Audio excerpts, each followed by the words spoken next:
Hello everyone, my name is Soumitra Chaudhary. I'm an ex-assistant commandant in Border Security Force, and in my UPSC journey, I have given 3 mains and 1 interview. Currently I'm a faculty in a prestigious IAS institute. So, in my some years of experience in UPSC field, I would like to say after interacting with lot of students and when I got to know what are the common mistakes that are very much common in the failures. Everyone will tell you that how to clear UPSC examination, how to be a topper, everything. But I'll tell some of the mistakes that are made by most of the failure students that you should definitely avoid if you are preparing for your civil services examination. Okay. The first thing, it's good if you are taking coaching. Okay coaching सभी करते हैं, maximum aspirants करते हैं, ठीक है. If you are new to this field, you do not have much idea about this, you are taking a coaching, ठीक है, you will get an guidance. But the first mistake that will ruin your UPSC attempt is if you are ignoring the standard books. Standard books, I mean NCERTs. I'll show it by proof that directly questions are asked word to word from NCERTs.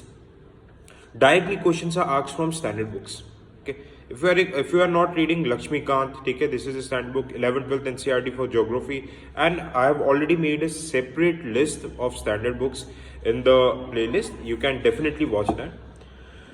Second thing, if you are ignoring the PYQs, if you are not attempting the PYQs, especially of the prelims examination, see, solving mock test series is good, ठीक है. It gives you I would say a background. ये आपको एक background देगा कि भाई ठीक है आप 2 घंटे में पेपर कंप्लीट कर पा रहे हो कि नहीं कर पा रहे हो. So it's good for that. But the level of questions of test series are very different from UPSC. UPSC fresh questions बनाते हैं, वहां पे जो प्रोफेसर्स रहते हैं दे आर वेरी क्वालिफाइड.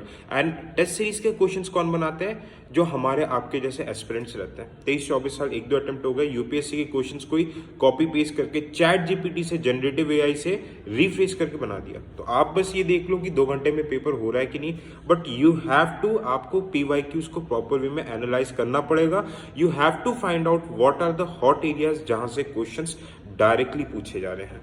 ठीक है, this is the second thing. PYQs आपको करना है, not only for prelims but also for mains. 10-10 साल के पीवाईक्यूज आपको करके एनालाइज करना ही है.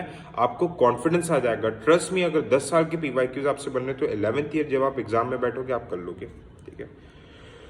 Most common mistake that is made by the aspirants है they tend to ignore answer writing. आप नॉलेज जितना भी गेन कर लो, the exam is not about your knowledge, the exam is about management of knowledge. आप उस mains के situation में इतने कम टाइम में 7 मिनट के अंदर कैसे अपने आंसर को बेस्ट पॉसिबल वे में अपने नॉलेज को प्रेजेंट कर पा रहे हो.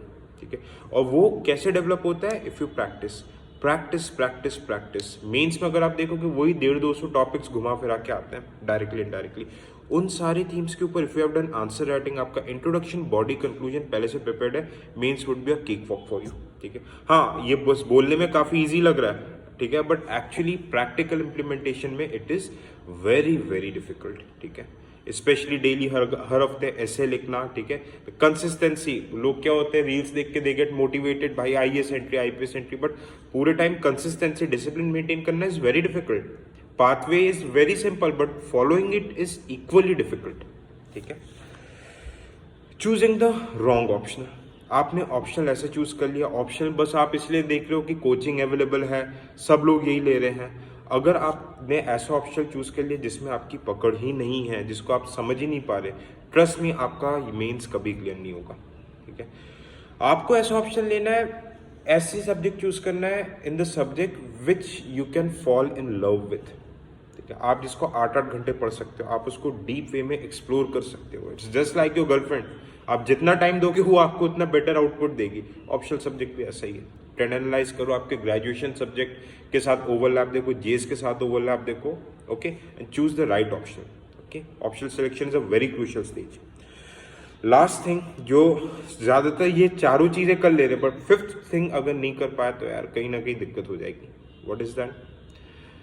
सबसे बड़ी दिक्कत आपको ये हो जाएगी if you are fickle minded. आप एक टॉपर को देख लो, उसकी स्ट्रेटेजी पकड़ ले लो, दूसरे टॉपर को देख लो, उसकी स्ट्रेटेजी पकड़ ले लो, आधी चीज इस कोचिंग से कर लो, आधा चीज दूसरे कोचिंग से कर लो. हर किसी फैकल्टी से सुन के अपनी स्ट्रेटेजी चेंज कर रहे हो, ठीक है। आप अपने इस क्रूशियल टाइम में फिर following in the trap of love relationship, ठीक है, जो कि बहुत ज़्यादा इररेजिस्टिबल होता है इस एज में। बट अगर आप फंस गए यार, ट्रस्ट मी, आपको खुद के लिए टाइम नहीं रहेगा। आप अपने पार्टनर, आप अपने बेटर काउंटर पार्ट को कैसे टाइम दे पाओगे, सबसे बड़ा सवाल ये है, ठीक है। सो ये चीज़ों को थोड़ा इग्नोर करना है। If you are appearing for UPSC at least for 2 attempts, अगर ठीक ठाक फाइनेंशियल कंडीशन है, ठीक ठाक 2 साल सस्टेन कर सकते हो, यूपीएससी ही दो। This is the mistake that I personally made. मैंने यूपीएससी की पहली प्लान बी पे काम करना शुरू कर दिया। No doubt I got selected in BSF, I secured all India rank 30 in combined defence service examination. But ultimately क्या हुआ, उसमें मेडिकल इश्यूज आ गए, तो ना वो हो पाया, ना मेन एम हो पाया। Okay, so stick to your plan A.